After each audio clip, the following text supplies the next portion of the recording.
All right, ladies and gentlemen, welcome back to the channel. So the Golden State Warriors have now won 3 straight basketball games post All-Star break, 128 to 110 against the Lake Show, and then the win against the Hornets, 97 to 84 last night.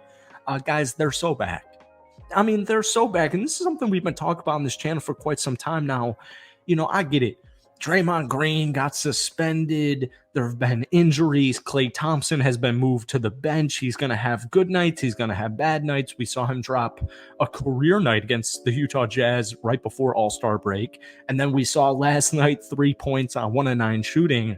The point still stands, guys. These guys are clicking. They're clicking, and Draymond Green and Jonathan Kuminga and B-Pod and Andrew Wiggins is back. But guys, at the end of the day, Steph Curry is still Steph Curry. Steph Curry is in his goddamn prime. The dude at 35 years old is averaging 28 points per game, over 4 rebounds, and over 5 assists on elite efficient shooting. He's in his prime. And you can never count out the Golden State Warriors with a Steph Curry still in his prime at 35 damn years old. It is so unbelievably impressive. But guys, before we get any further into tonight's video, if you enjoy it, be sure to hit that like button, hit that sub button for daily Warriors content. If you try and get this video to 100 likes, that would mean the absolute world to me. We post daily Dubs content, so stay tuned for more. But to me, guys, in my opinion, Draymond Green truly is the difference maker. And I'll use last night as a good example. So Draymond Green last night played 21 minutes, right? 5 points, 13 rebounds, 3 assists. Now, keep in mind that win last night was kind of weird, so we don't want to look too much into statistics as far as like minutes for like the whole starting team, but the whole team in general.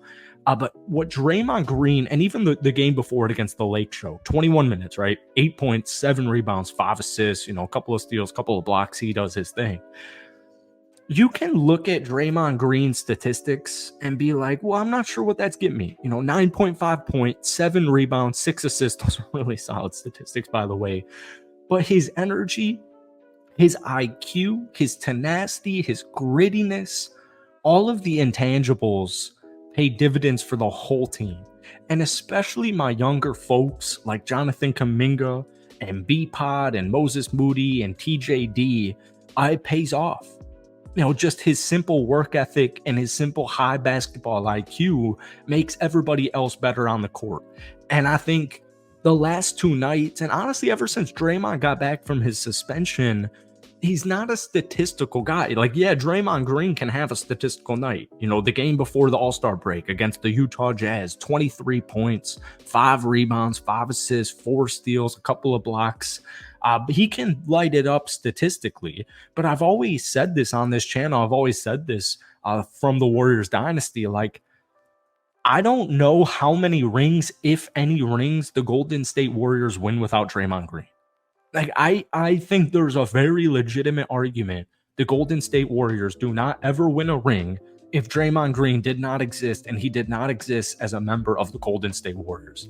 And he's back from his suspension, and just simply his energy level, it just shows.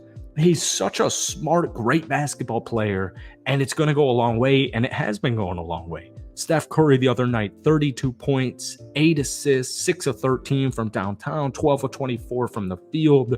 The dude's a stud. And then we have Andrew Wiggins. Folks, Andrew Wiggins is back. Last night, 14 points, 2 rebounds, 3 assists, a steal. The game before that against the Lake Show, 20 points, 3 rebounds, 2 assists, and a steal. Right before All-Star break, 19 points, 7 rebounds, 2 assists. 10 points, 6 rebounds, 3 assists, 4 steals.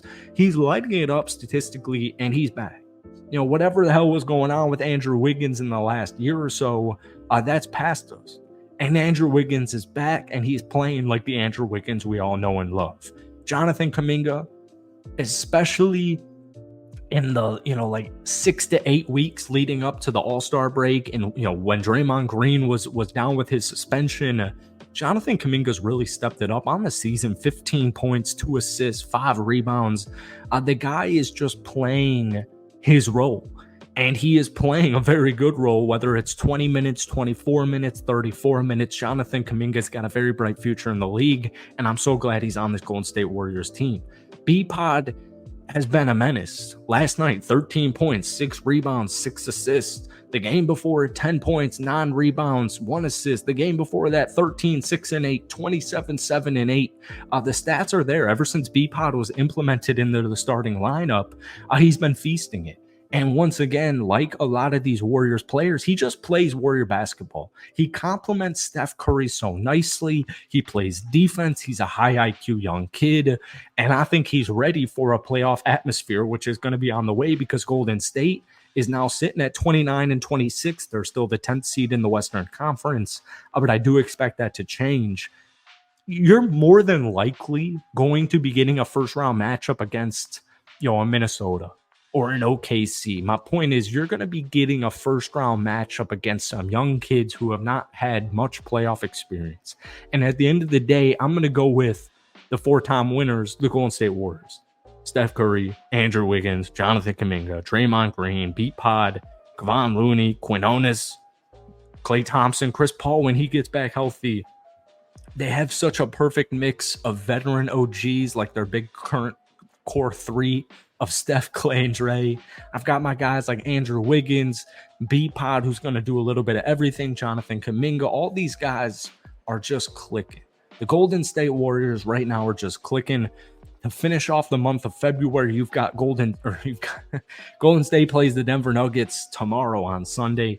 They've got 2 road matchups against the Washington Wizards and the New York Knicks. Now, the New York Knicks are rolling. The Denver Nuggets are the Denver Nuggets. But folks, don't be surprised, don't be shocked if the Golden State Warriors win out in the month of February and are, 32 and 26, coming off a 6-game heater, heading into the final couple of months of the season. Point still stands. This team is healthy, and they're running, and you do not want to play them. You simply don't want to play him. Like, even if you have these issues, you have these concerns. Oh, Klay Thompson's off the bench. Klay Thompson's not Klay Thompson. Steph Curry, Draymond Green. These guys are getting older. Beat Pod's a rookie. Jonathan Kuminga's a young cat. I've got Moses Moody. I've got TJD, who, by the way, the other night had 17 points and 5 rebounds. I'd love to see more TJD because I do think he can play a significant role heading into these playoffs. I'm curious, though, when Chris Paul comes back, is really going to come down to Steve Kerr and how he manages these rotations. I don't want to personally see a Chris Paul, Steph Curry, B-Pod, Klay Thompson lineup out there with Draymond Green, or like, it's just too small. The 3-guard lineup is just simply too small. But who knows? Maybe things have changed. So that's it for me. Hit that like button, hit that sub button for daily Warriors content. But most importantly, guys, let me know your current thoughts on this Warriors team, and let me know how far you think this squad can go as we get closer to the playoffs. Thank you guys for watching. Have a great rest of your weekend, and we will see you next time.